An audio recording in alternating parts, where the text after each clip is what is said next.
We are at the Holocaust Museum. That's like some real Jewish history right there. These are actually clothes that were worn by people during the Holocaust. Stamps that actually Adolf Hitler made. Now we're in the Ariel industrial zone.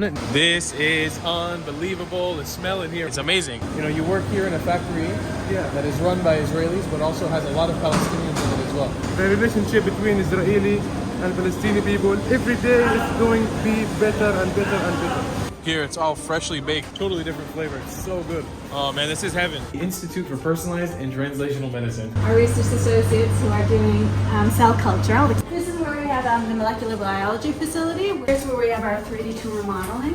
The last thing I want to show you is our analytics lab. So this is a particle accelerator in Ariel University. Again, we were trying to show you guys the innovation in Ariel. So we've gotten access to another particle accelerator. There's a hospital being built. It's gonna have surgical rooms and all kinds of amazing cancer treatment. Taking a walk now to the library. Look how cool this is. This is a university research project in my backyard, which is pretty amazing. It's so beautiful to see that there's a university here too, like a massive university. Hey guys, so this is part 2 of an amazing episode we did filmed in Ariel, which is one of the bigger cities in the West Bank of Judea and Samaria, or the Palestinian occupied territories, or whatever you want to call it. I don't give a f. Thank you so much to Natalie for showing us around this area, and I hope you guys keep an open mind. If you haven't seen part 1, please go back and check it out, and we'll see you in the end of the video. All right, so after a delicious lunch, having hummus, we're going to take a little bit more of a somber note, but it's important because, I mean, a lot of story of Jewish resilience and the beginnings of this country are rooted in a terrible experience that the Jewish people experienced, which was the Holocaust. So where are we now, Natalie? We are at the Holocaust Museum, and we're going to go inside. I'm going to let them tell you a little bit more about it. But basically, it was a museum that was built in someone's home. Irena and her husband, Kuba, they decided it was very important to tell the story of the Holocaust, and they collected all kinds of artifacts from the Holocaust, actual things. They would travel all over the world, bring things back, and open up this incredible museum in their home. Not too long ago, we actually moved the location of the museum from her prior house to this new location, and we're going to go hear about it. All right, so here we are at the Holocaust Museum of Ariel. It was created by Irena and Kuba Władysławski. They paid for all of the items that they collected with their own money. The story was actually, what happened was Kuba was a stamp collector, and he would travel all over and go to these auctions and sales to buy stamps, and Irena would go with him. So at some of these auctions, she discovered that they were also selling items from the Holocaust. And she had, gone through the Holocaust. She had escaped. She wasn't in a concentration camp. She had gotten away as a young child and grew up in Poland with a family until she returned to her father. But she discovered these artifacts that they were selling, and she started buying them. And she'd continue to go with her husband to these sales and continue to buy things.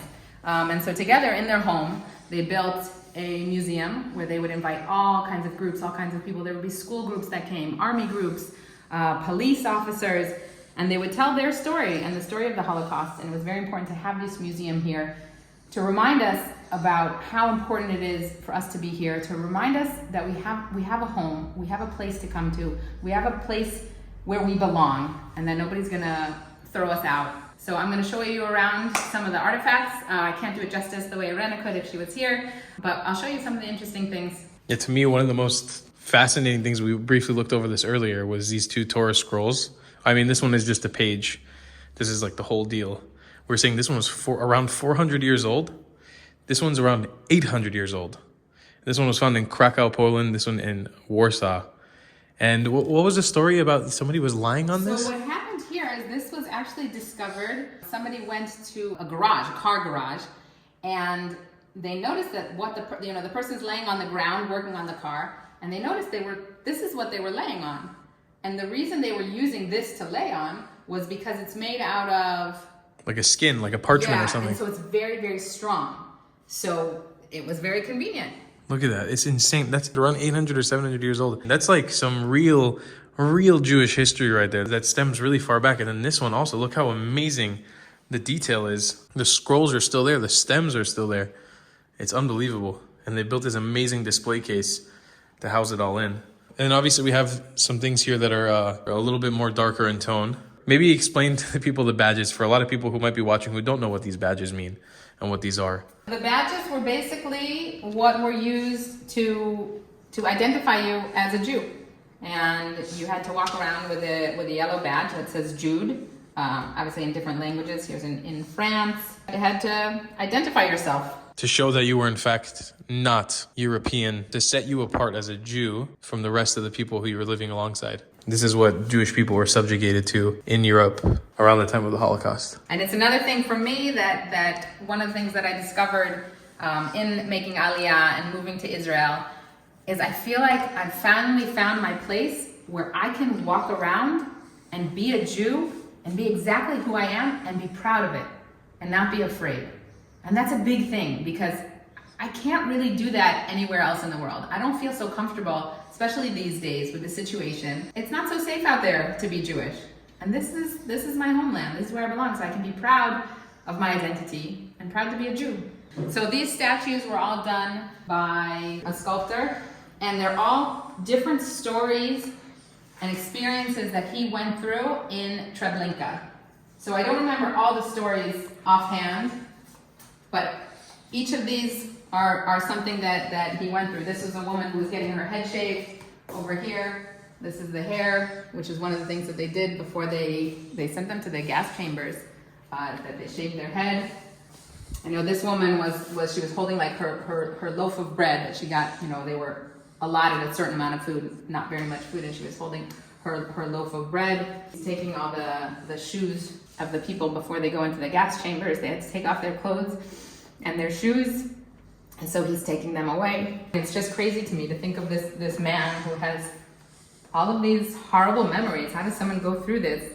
And yet he turns it into the statues, and here it is in the Holocaust Museum where we can tell these stories because they're going to be forgotten, and especially in this generation where we know the last of the Holocaust survivors, and it's so important to keep these stories alive and to talk about what happened, because it's a horrible tragedy. It's an embarrassment to mankind that this could happen, and we have to make sure that never again. These are actually clothes that were worn by people during the Holocaust. These were the ones dished out to people during the concentration camp time. And over here on the back, there's actually a little hole.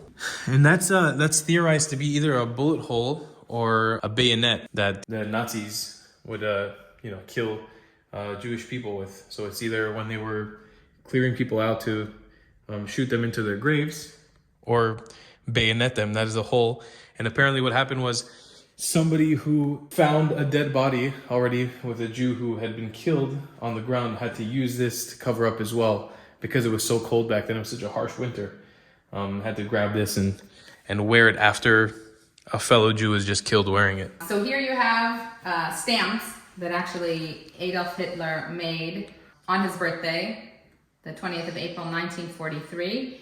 And usually you find the stamps like this, the individual stamps. But in this case, Iran and Cuba were able to find a full sheet of stamps. They found 3 full sheets of stamps, which is extremely rare and possibly isn't anywhere else. So she bought them and brought them here to be part of the museum.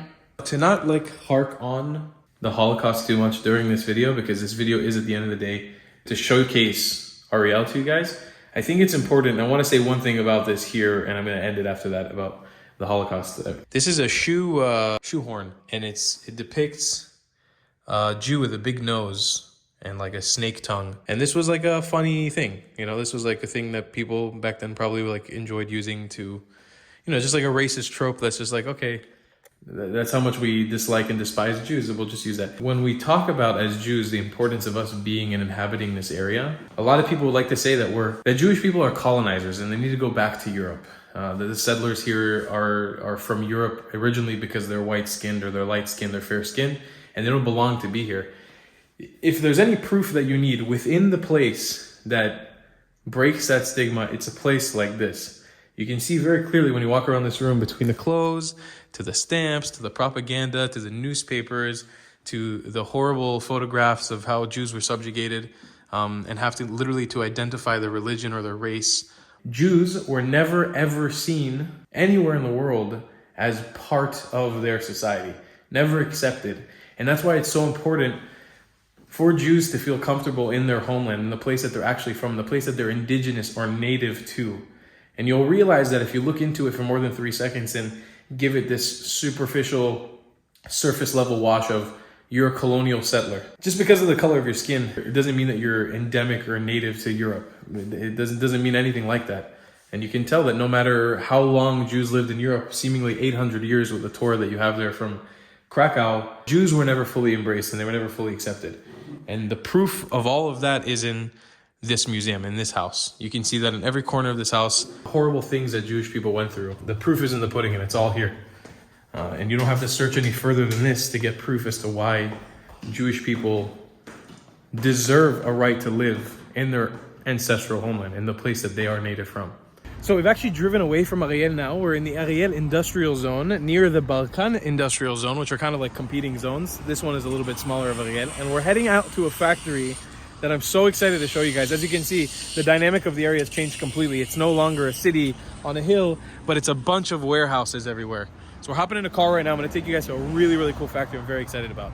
So as you can see, I'm in a boardroom now, kind of like a boardroom, of the factory of Achva, which is one of the biggest, I'm not gonna explain, I'm gonna let you explain. This is the CEO of the company, correct? Correct. Tell us a little bit about Achva. Achva is one of the leading food factories in Israel. We're producing different kind of products, mainly sweets and sesame-based products, selling worldwide, and mainly US, Israel, but selling also in Canada, Australia, and many other countries. And that's it, basically. It's very exciting because I was telling him earlier, I grew up with these products.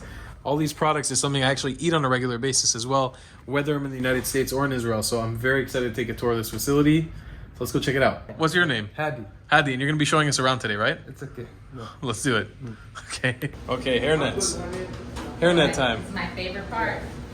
Okay. Oh, wait, I should go. What do I do here? Oh, both of them? Yeah. There you go. You're free. There we go. All right. This is unbelievable. The smell in here. Wow, Hadi, it's amazing. How do you work here all day without getting super fat? It smells so good here. I'm working in halava. Oh, it's even worse. It's more delicious. So Hadi, I'm curious because today's episode we're kind of talking about coexistence between Palestinians and Israelis, and you know, you work here in a factory that is run by Israelis, but also has a lot of Palestinians in it as well. What is it like sort of working in a place like this that has Palestinian Israeli As coexistence? I told you before, Yeah. here we like family.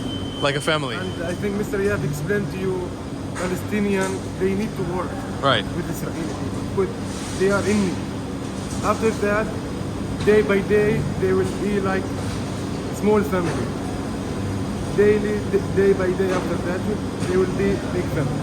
So I think the relationship between Israeli and Palestinian people every day is going to be better and better and better. The people that work here with you, they're Palestinians from the West Bank, right? Most of them from West Bank. Everyone And from West there's people also, they call it Arab 48.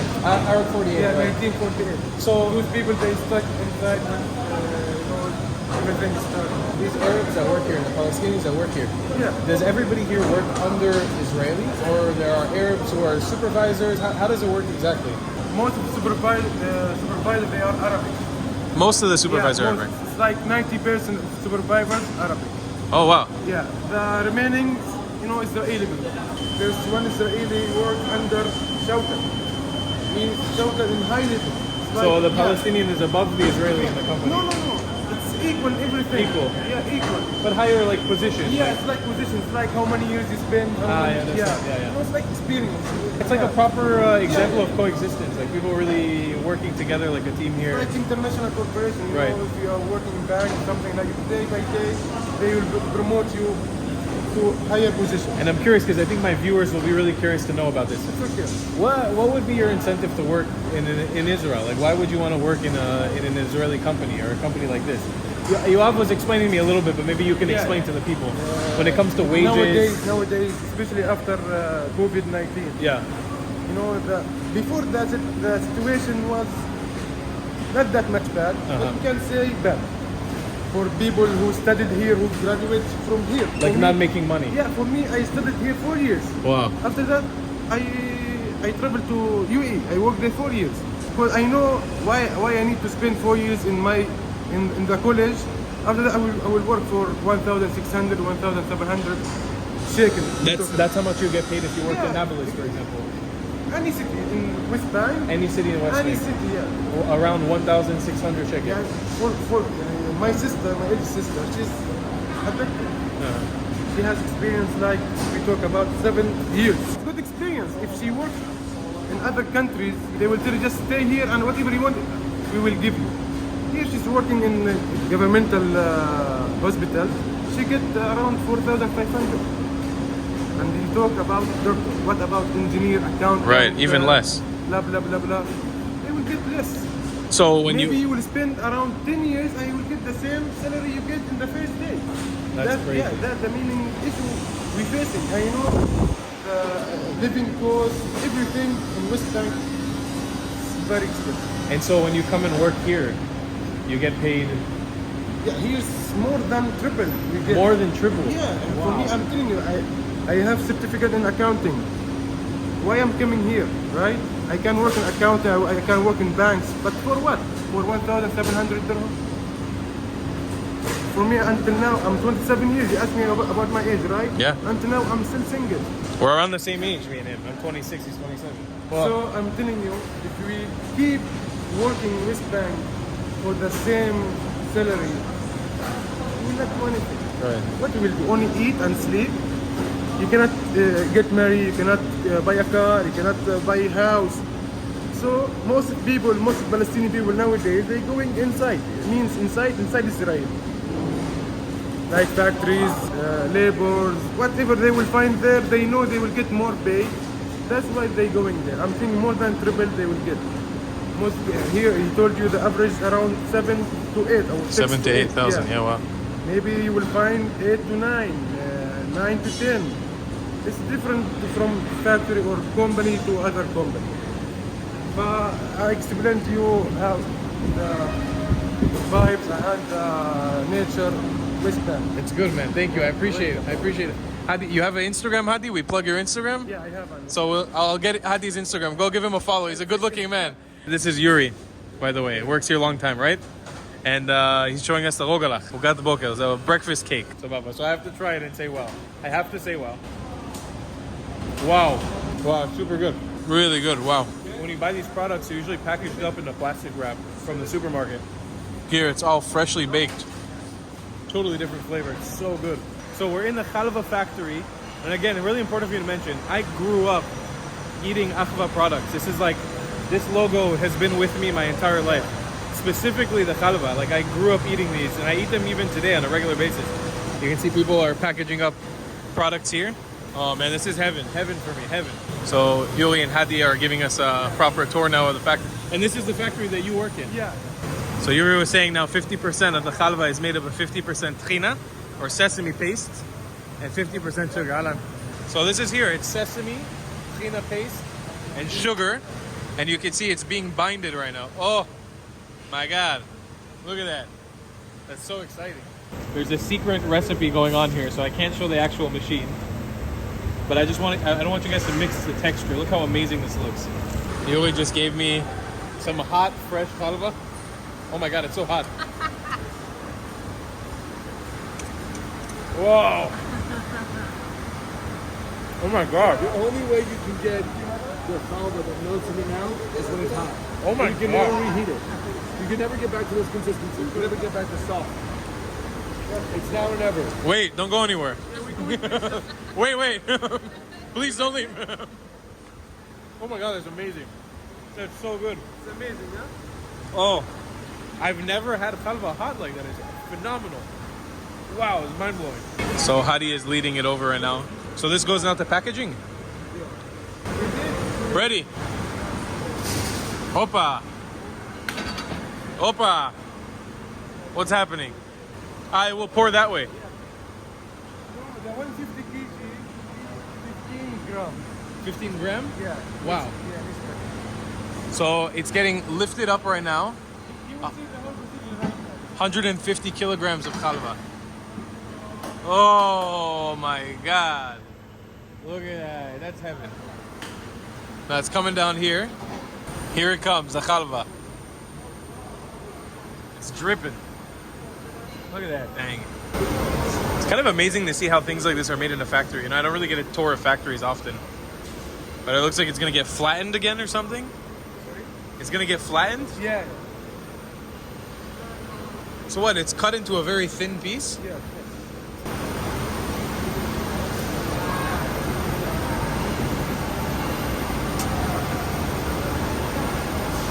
So beautiful. Okay, so here they're making a different type of halva. This is like a pasta halva. It comes out in strands. 4 years like manual. Yeah, You work by your own hand. yeah. So you can see how they're putting it together. Stretching it apart.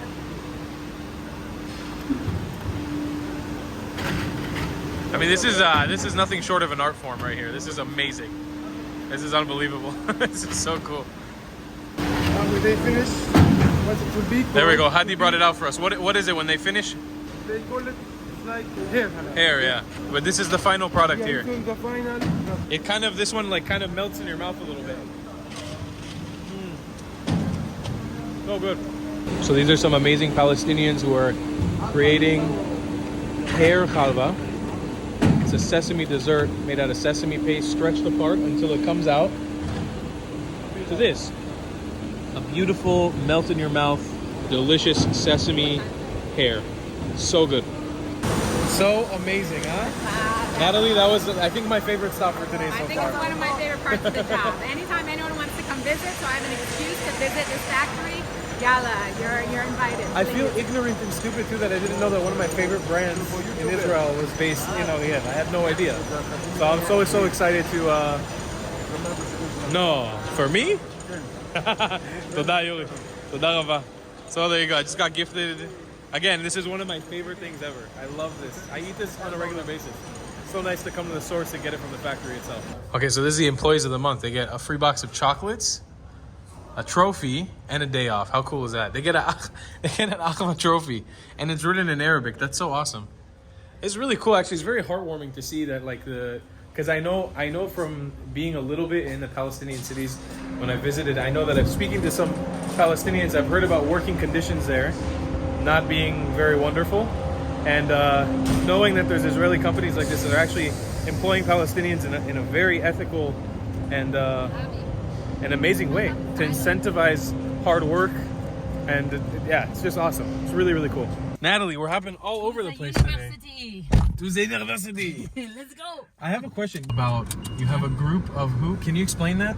Because I feel like people might not understand just the level of dedication you have to explaining your story and your belonging to you. I got a phone call right before Rosh Hashanah. I think it was on Sunday before the New Year. And somebody said she had gotten my number from somebody who lives in Eli, who she was supposed to meet, but it didn't work out. And basically she's bringing a group, she's German, and she's bringing a group of mainly Germans to the area to meet with people. And they're actually going all over Israel and meeting with Arabs and Palestinians and some Israelis here and there, and they really want to come and meet with, as people like to call me, a settler. So she asked if she could pop by, and I said I wasn't sure because it's kind of last minute and I had to figure out my schedule, and tomorrow's actually my day off of work, but it turned out that she's going to be able to come tomorrow morning at 11 and bring this group of 11 women. So I'm going to come in on my day off to meet with them. I'm a little nervous because I was warned beforehand that they are very leftist, and this is a group who's going to come in and be up in arms about what are you doing here, and why are you here, you're occupying the land. And these conversations are always difficult for me because, again, I really don't see myself as being here as an occupier. I do believe that it's my land as well, but I'm really don't ever want to hurt someone, and one of the things I'm doing is being involved in Roots and Shorashim and getting involved in this dialogue is really trying to understand the issues and the problems and the experiences that Palestinians are going through, and trying to figure out, I know so many people get into conversations about what's been done in the past and the horrible mistakes that each side has made. But we dwell so much in the past, and that's not going to get us anywhere. So I'm really of a mindset of, okay, here's where we are. Here's where we are today. Here's where we're living. Ariel is a big city, and Ariel is not going anywhere. Whether you like that or not, we're here.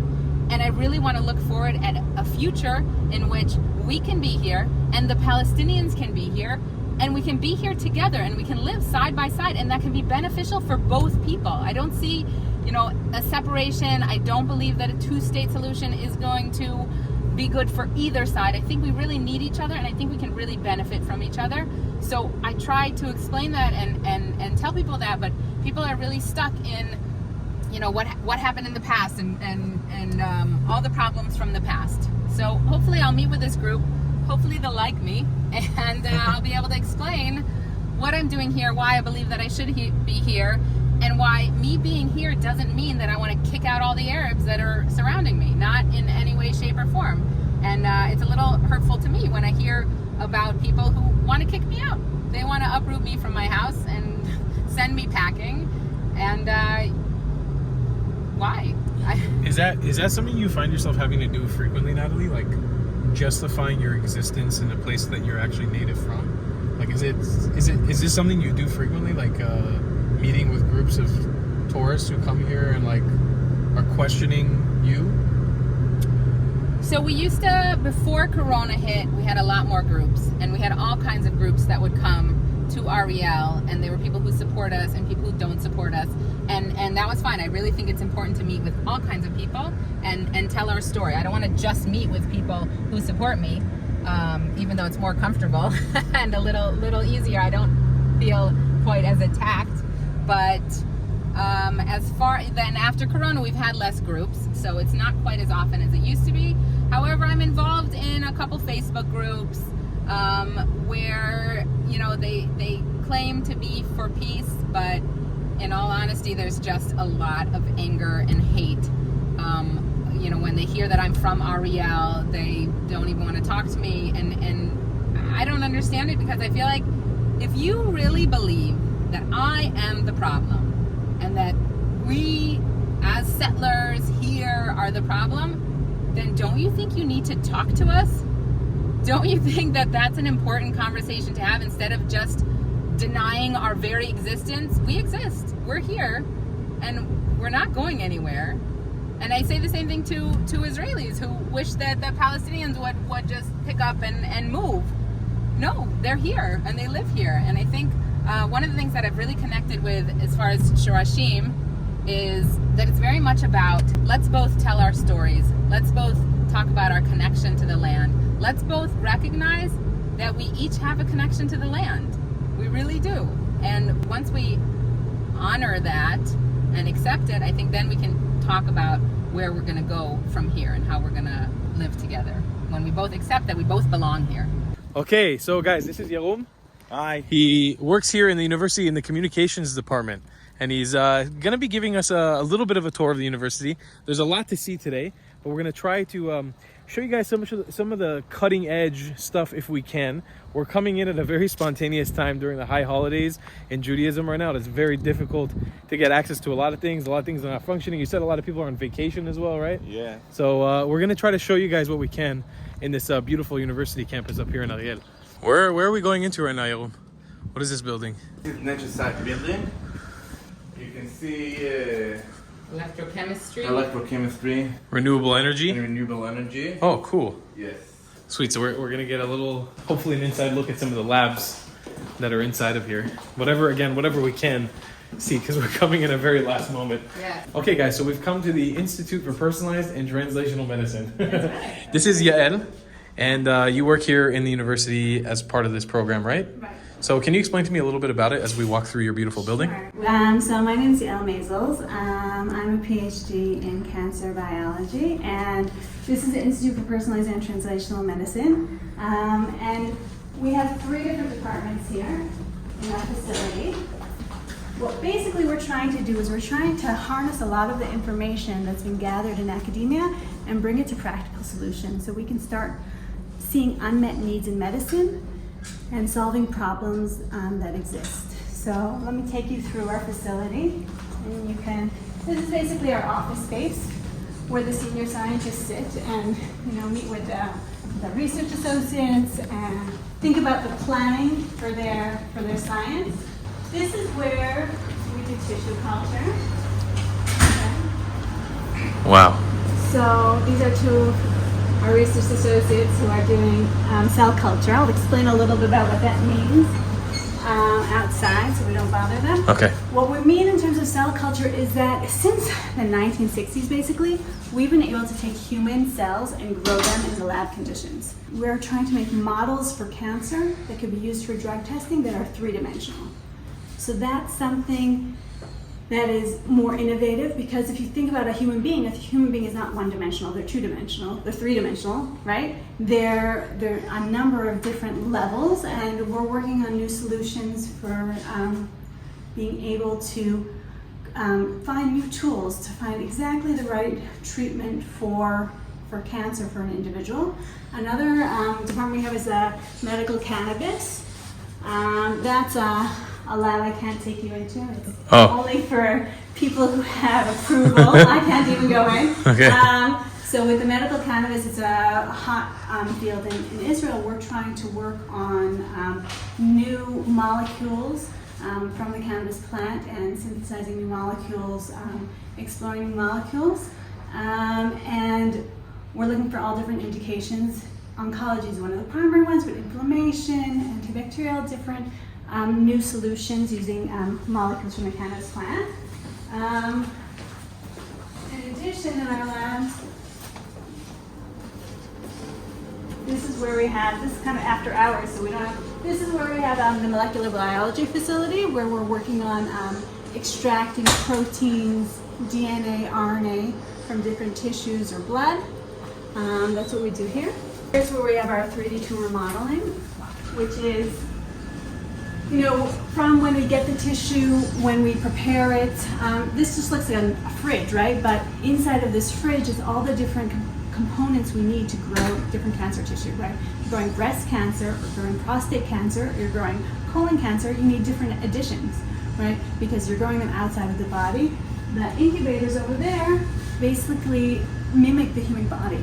The temperature, the humidity, the atmosphere that the tissue needs to be able to grow outside of the body. So in there, you're essentially growing cancer. Yeah. Wow. Growing, and we can take the cancer and we can grow multiple small samples of the cancer. And yeah, that's what we can do there. And because we can grow, we can take one tumor and grow it in a 96-well plate. We can then test 96 different drug combinations on that tumor. The last thing I want to show you is our analytics lab. In our analytics lab, here we have like a chemical hood, and here we have LCMS, which is basically a machine that allows us to separate different elements. It's mostly used for the cannabis project, to be able to separate out the different parts of the cannabis plant, the different molecules, and characterize them. And then once we're able to characterize them, we can identify different ones for different roles. The last project that I didn't talk about earlier, but maybe you'll find interesting, is the Women's Health Project. And that's a new project that we're developing here at Ariel University. It's widely known that women's bodies are different than men's bodies. But much of the clinical research that's been happening for over 100 years has been on men. And we're trying to identify research gaps and find different projects where it's important to look how women react differently than men. Examples are endless, but one of the big ones is heart disease, okay? The symptoms of a woman's heart attack are different than the symptoms of a man's heart attack, okay? Alzheimer's. More women suffer from Alzheimer's than men, and the question of how hormones can impact the effects of Alzheimer's on women as opposed to men. So what we're doing in the Women's Health Department is, first of all, just identifying areas where there isn't enough information. Second of all, proposing new research projects in those areas. And third of all, that has a large information component. We're just trying to get it out there and get the information out there. So I'm currently working on a project having to do with menopause, looking at which questions are coming up to doctors in menopause. Maybe there are certain areas which need more research. A colleague of mine is working on birth control. We just are in the middle of a big study on why women in Israel use birth control, how they suffer from side effects, their patient experience, different things like that. And the last thing that we are involved with in the Institute is drug discovery, which is discovering new molecules to treat cancer. So that's what we do here. And you do, the drug discovery happens in this room. In this room and also in the biological labs. Wow. That I showed you. That's really like being on the cutting edge, on the innovative like side of things, right? Like you're really... We're trying. You're trying your best to find new solutions for unmet medical needs. That's so cool. And do you guys work in collaboration with other universities across Israel? We work in collaboration with medical centers. We're working right now with Hadassah and Ichilov and Rambam Hospital. That's amazing. So So cool. We have a Wow. lot of different connections. That's amazing. So Yarum is going to check for us, but behind this wall, supposedly, no, there isn't supposedly, there actually is one. There's a freaking particle accelerator. I'm not like a physics nerd or like a science nerd in any way. I like dinosaurs, but that's where it stops mostly. But that's so cool. Like the fact that there's one here in the West Bank, in Judea and Samaria, like in a university, it just feels kind of random, but also so amazing that it exists here in Ariel University. So we're trying to see if we can gain some access to show you guys it. But if we can't, I'll have Yarum tell you guys a little bit of information, because apparently it was so big that they had to build the building around the particle accelerator. quite a while. אנחנו רק רוצים למי שיש אשראי, יהיה לנו פה איזושהי כניסה, תן לנו אוויר, ואז אתה יכול לצאת. כן, וואו. זה מה שראית, כן. וואו, אני לא ראיתי אותו בחיים. למה לא? כן. לא ראית לוסי. אפשר כאילו... אתה יכול, כן, אוקיי. אמיר אפשר, נכון? לא לדעת פשוט. Standing wave and traveling wave section, and it accelerates electrons up to approximately 6 MeV, mega electron volt. And what's the purpose of using this machine? Like, you guys just smash atoms into each other? That's what I know as a dumb non-science person. So the main purpose is to extract terahertz radiation. So we accelerate the electrons up to the undulator, which you can see over here, and that part wiggles the electrons, and that produces terahertz radiation, which is 10 to the 12th. And it's used for the radiation? It's used for, like... Investigate the radiation. Okay. And it goes, the particles are being moved in that tube? Yeah, they're moved in the drift, the vacuum tube. These are steering magnets, and these are focusing magnets. The yellow one is a dipole magnet. It's a bending magnet. Actually, a spectrometer to use to measure we use it to measure the energy. All right, my friend. So this is a particle accelerator in Ariel University in the West Bank. How insane is this?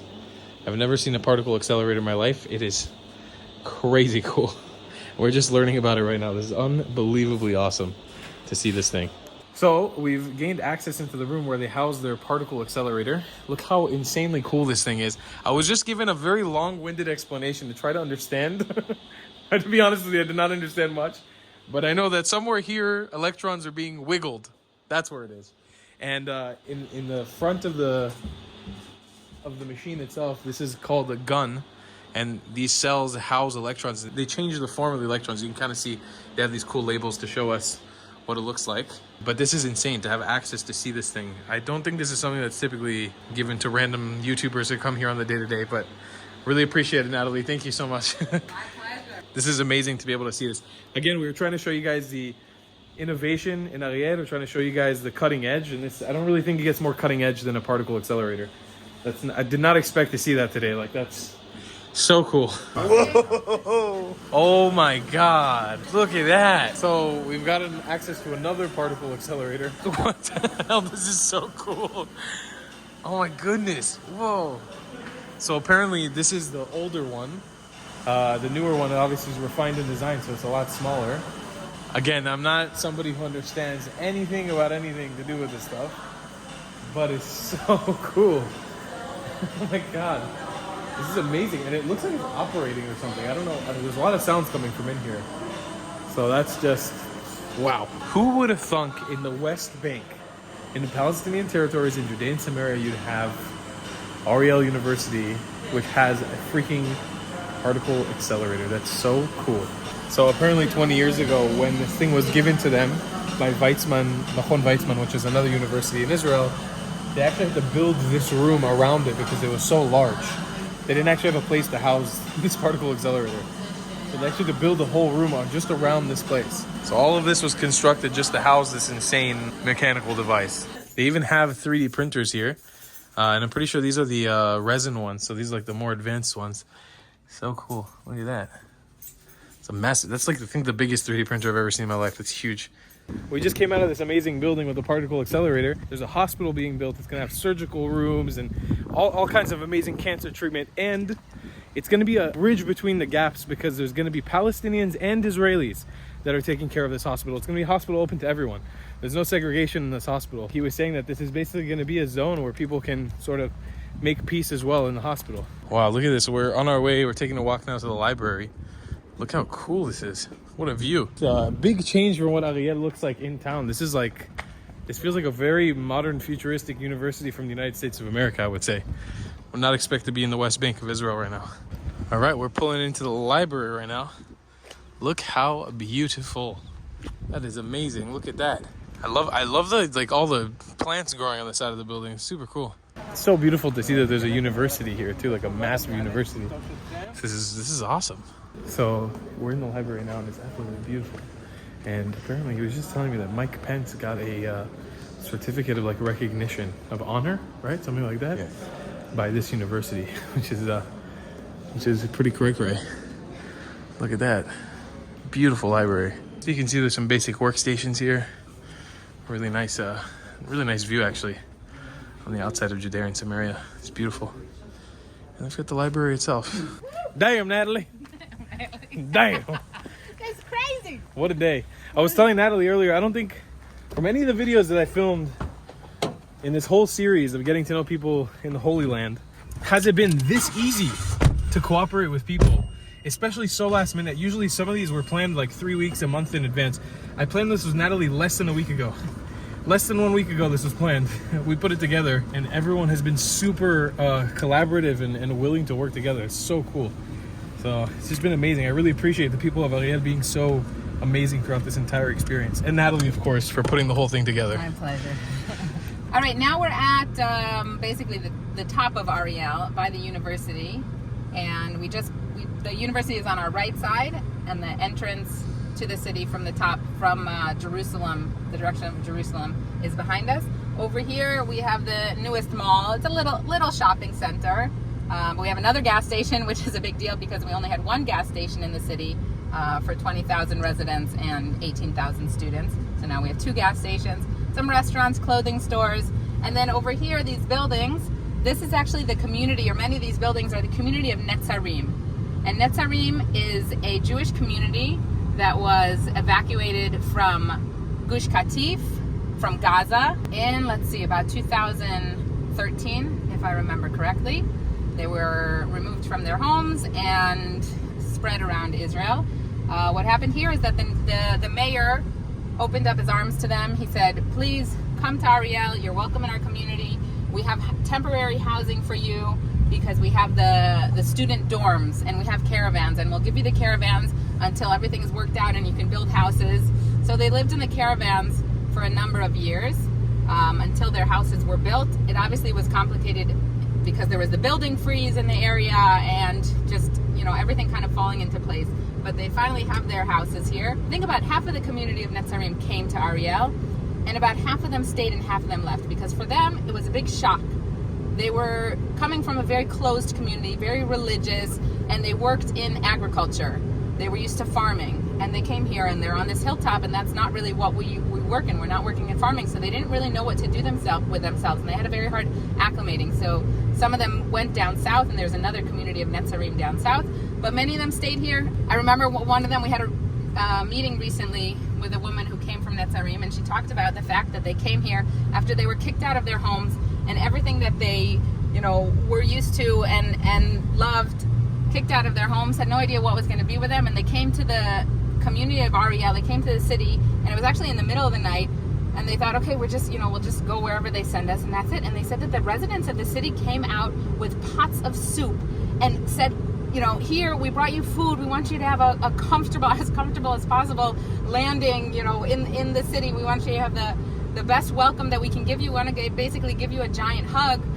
We know what you've gone through, and we're so sorry for you, but we're here for you as a community, and we're welcoming you with open arms. So that's the story of Netzarim.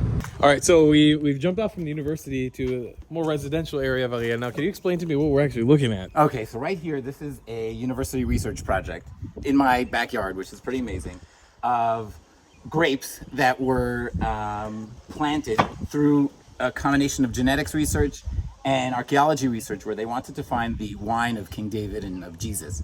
And there's like Merlot and Cabernet. Those are all grapes from France and from other places all over, but they wanted to find a grape that's native to Israel. And so the Ariel University has a research project where they're actually taking 50 different species of grapes, seeing what grows here naturally and is like fit, and are finding grapes that are native to Israel to make Israeli wine. Not Merlot or Cabernet, where they make plenty of those in Israel too, but to make wine that's native to Israel. Like something that they would have drank in biblical times, eh? Exactly. That's so cool. And it's happening in your backyard. Yeah. That's so awesome. Wow. Okay, so we've hopped on down to Abu Shukri restaurant. I don't know if you guys remember in the Jerusalem episode, one of the Old City episodes, we actually came here. Here it's marketed as a Lebanese restaurant, Abu Shukri.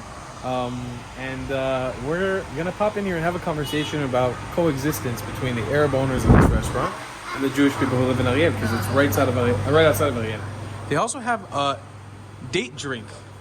This is a famous drink I've never heard of before, a date drink. I didn't know. So Natalie's pouring me a cup right now. Told us we have to try this. What is that? Okay, first impressions, it kind of smells like soap. Really? Oh, I wasn't expecting this flavor at all. Whoa. I don't like bubbly. It's not bubbly. It looks like bubbly. Whoa. That's date? Yeah. Tastes like Coca-Cola. It's so good. Then no. Oh my God, that's amazing. It's like sour and sweet. Wow, that's so good. Yeah. It really tastes like Coke, no? Or grape juice? I don't know how to explain it. It's really good. Yeah, it's Wow. its own individual. It's fantastic. So have you frequent this restaurant? You come here often? I come here all the time.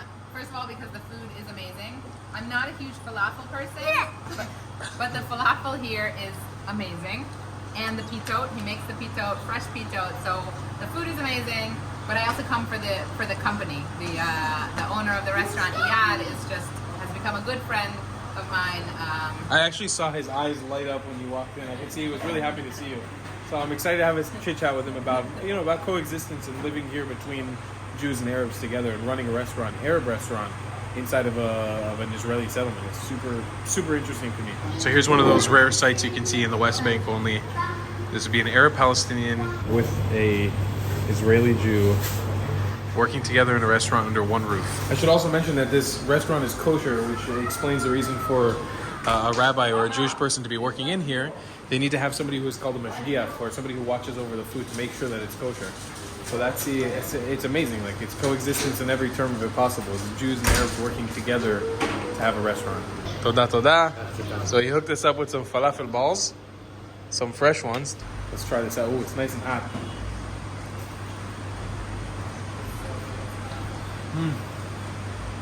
Oh my God. Whoa.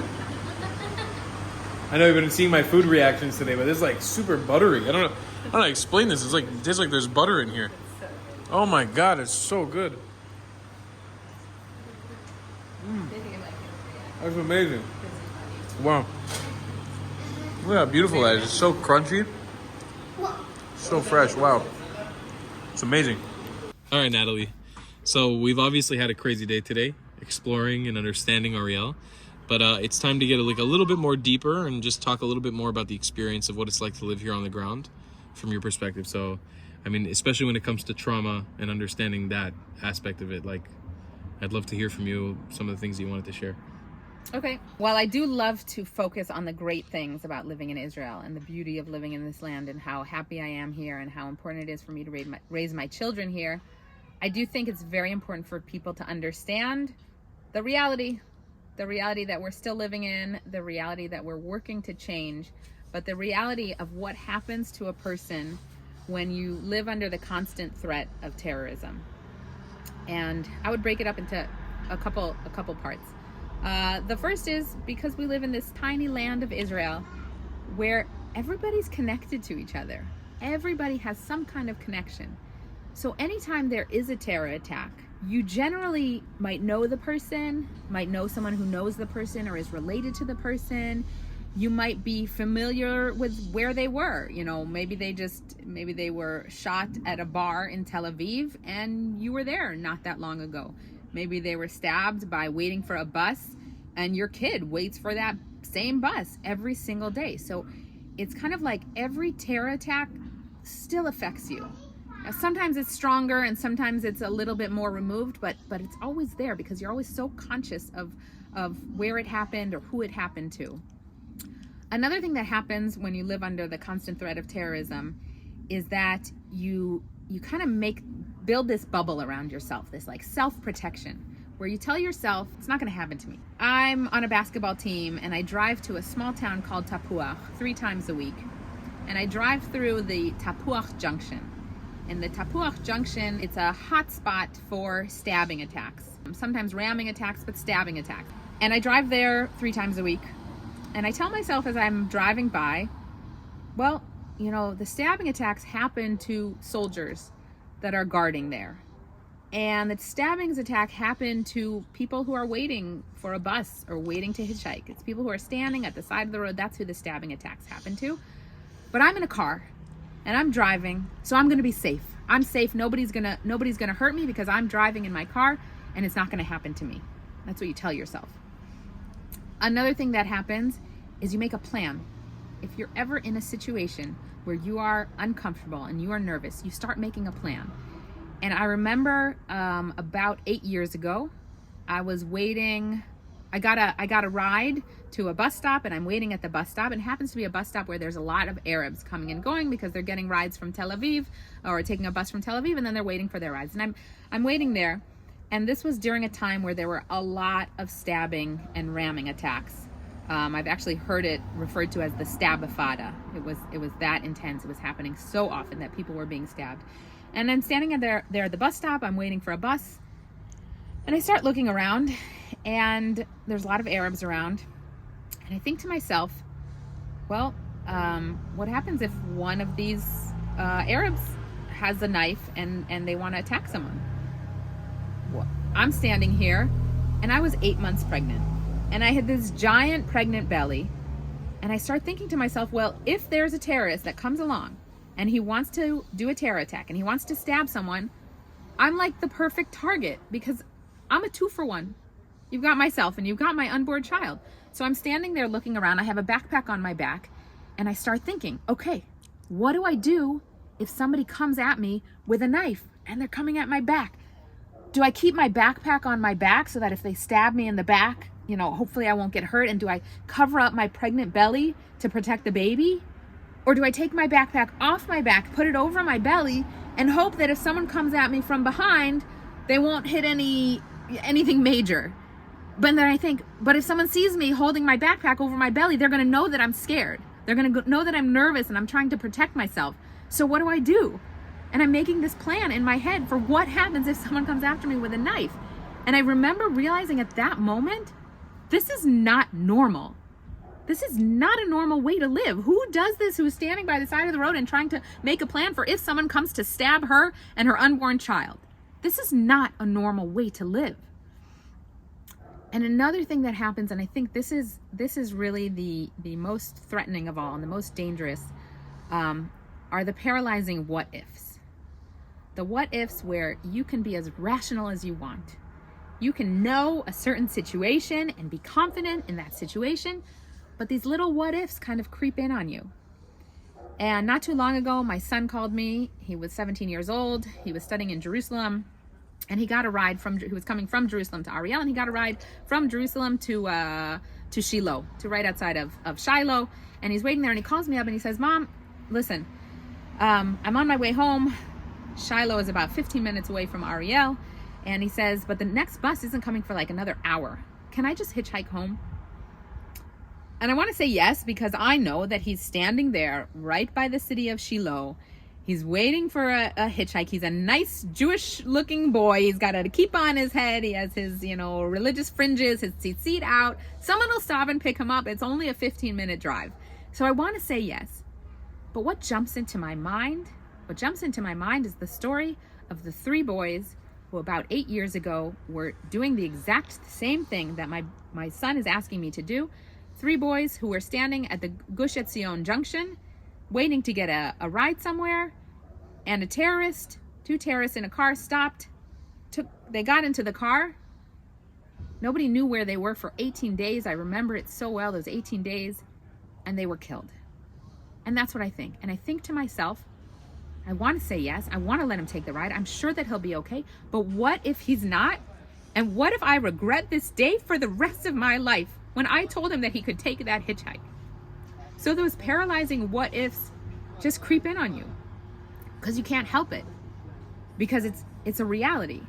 And fear, living like this, living this lifestyle, or living in this environment, fear becomes part of your identity.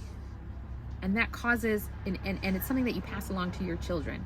And that causes a lot of trauma. And I'm talking to you as an American who moved here as an adult. I grew up in America. I didn't live under a constant threat of terrorism.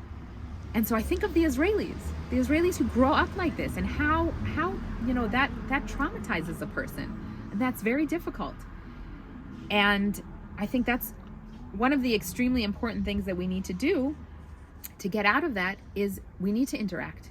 We need to break out of our comfort zone. We need to start exposing ourselves, interacting with Arabs, interacting with Palestinians, and meeting them as people, so that the norm isn't, or the norm that we jump to, or that our minds jump to, isn't that this might turn into a terror attack, but that these are just regular people like me living their lives. A couple months ago, I believe it was in May, right before Yom HaAtzmaut, Israel Independence Day, there was a terror attack right at the entrance to Ariel. And it happened on a Friday night. And people like me who are Shomer Shabbat, who keep Shabbat, keep the Sabbath, we don't use electricity, we don't check our phones. So we kind of heard rumors Shabbat morning that there was an attack at the entrance to Ariel. Someone was killed, and we tried to find out and what's going on. And we heard something happened. We didn't know the details. We talked about it a little bit over Shabbat. My kids were a little nervous. They said, well, what if the terrorists got into Ariel? And we said, no, I'm sure if the terrorists got in Ariel, we would know, the police, the army would be knocking on our door. They'd be going around with loudspeakers telling everyone to stay in their homes. And the end of Shabbat came around, and everyone jumped on their phones to see what happened. And you would think that I had the whole Shabbat to kind of process this information and realize what happened and think about it, and that I'd want to get more information. But Shabbat ended, and I shut down. I didn't want to hear anything. I didn't want to talk to anyone. Originally, they weren't publicizing his name. Then they were publicizing his name, and I didn't want to know. I didn't want to hear what happened. It was so close to home. It was so scary. It was right at the entrance. But I realized that people might be worried about me. And, maybe my family in America heard about it, or friends in the area. So I realized that's not fair. I got to get on WhatsApp. I have to see if anyone sent me a message. And I turned on my phone. I checked my messages.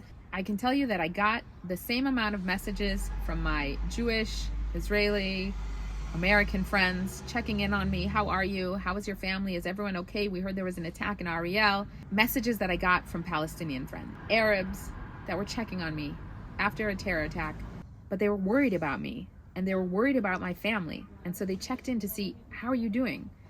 Are you okay? Is your family okay? What's going on? And I even said to one of them, like, whoa, I don't even know if we should talk about this. It's going to be too upsetting. And he's like, I'm worried about you, and I'm worried about your family.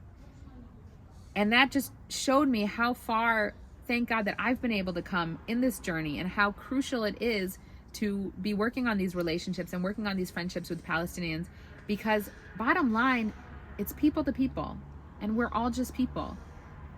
And we're, for the most part, pretty good people. We really are. And we really care about each other, and we're really concerned about each other when we're given that opportunity to interact and connect and get to know each other as people. Both sides believe that the other side doesn't belong, but both sides belong here. Both sides have a history with this land. Both sides have a connection to this land, and neither of us have anywhere else to go. And both sides think that they can tell the other one who they are, but no one can tell you who you are. And Palestinians think that Jews are just part of a religion, and they can just go be Jewish anywhere. They can be Jewish anywhere around the world, just be Jewish. It's just a religion. And Israelis think, and Jewish people think often, that Palestinians are just Arabs, and they can go be Arab in one of the 22 other countries. But that's not the case. We belong here. We both belong here. And it's so crucial to realize that about the other side, about our connection, and to accept that about the other side in order to work towards living together and living side by side in peace. It's been amazing learning Natalie's story and obviously getting an insight to your life here, and I appreciate it so much. The day was phenomenal. I'm going to make sure to leave links in the description down below to everything that she's working on and all the amazing people we interacted with today. Just want to thank you guys for watching. Please support the channel by becoming a member and joining the channel down below in the description or down here in the little search bar thing. We'll see you in the next one. I love you long time. Goodbye, Clats.